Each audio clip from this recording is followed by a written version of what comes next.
So, what's happening, fam? L.A.R. movement still moving. Subscriber die trying. You see the thumbnail.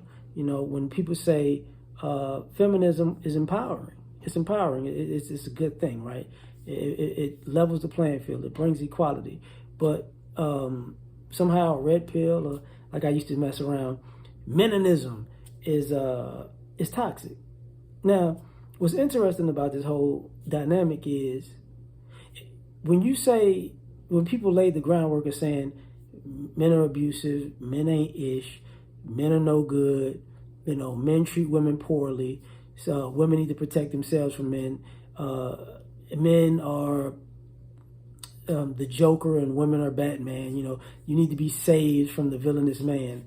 And women took that and ran with it, right? And families and men took that and ran with it, and families took that. So you need to do all these things so you don't have to be in the same room and space as men. You don't have to work with men. You have to depend on men, and you have to work for. You have to get yourself go to school and get a career and get a job, so that you don't have to ever actually, in a sense, be a wife and do something for a man. Because if you make your own money, you effectively have no need to be around a man, because he might do some manly stuff that somehow might be toxic to you.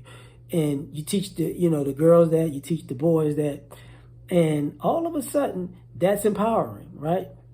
But never looking at the flip side of those conversations where, if you want to talk about verbal abuse and physical abuse and psychological abuse, that created a lot of verbal abuse and physical abuse and psychological abuse, because that birth of a nation type narrative about masculinity of men caused decades of a wave of people being overly aggressive and disrespectful to boys before they even became men.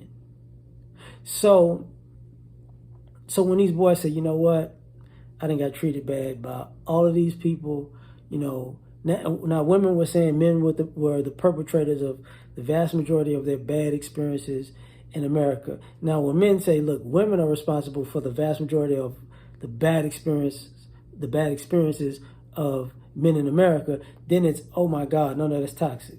Wait, so you're just gonna, let's throw the baby out with the bathwater in this when we come to logic. So if you are parenting these young boys as if they're not going to be this, that, and the third because they're boys in particular, and you don't want them to grow up to be men or a certain type of men, certain type of man in particular. So anytime they do something that resembles what you think a quote unquote, let's just go with a toxic man would do, all of a sudden you punish them, you demonize them, you disciplining them, you're whipping them, you're cussing them out, those things. And these are things that normally just boys do. Little boys building stuff and breaking stuff and testing their boundaries with the world and creating, going outside and digging holes and, coming back all dirty and this, that, and the third. You're getting in trouble for that. Boys recognize that boys and girls are different. The kids, when they little, this is what I have. Do you have the same thing? That's when kids do that, the boys are looked at as like they're trying to somehow assault the little girls, right?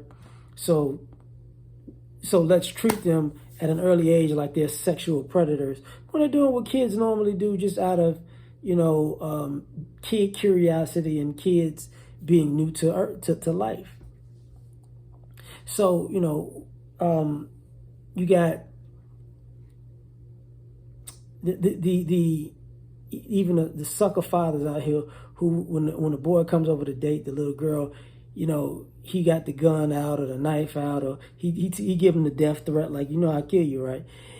or the brothers do the same thing if the dad's not there, or they all in conjunction, or the mother says, look, I can call this person, or they get a stepdaddy to do it, or this, that, and the third, or they got a dog, and they say, look, man, we can put this pit bull on you if you're out of pocket. And it's like, wait, all of this stuff is looked at as empowering and protecting the female, but it's not looked at as, hey, you know what, this ain't worth all that. You know what, I'm gonna just go ahead and I'm not gonna be around y'all because this is too much disrespect and unnecessary drama, because I see that, you know, y'all think this is okay. Like, if the shoe was on the other foot, this would definitely not be okay. But since you're doing it to these young men, it's like, yeah, this is how it's supposed to be. This is how, you know, this type of treatment is not why women went feminist in the first place. But actually it is. This is the stories that the feminists have, right? The things that women couldn't do, the things that women were barred from doing, you know. So now,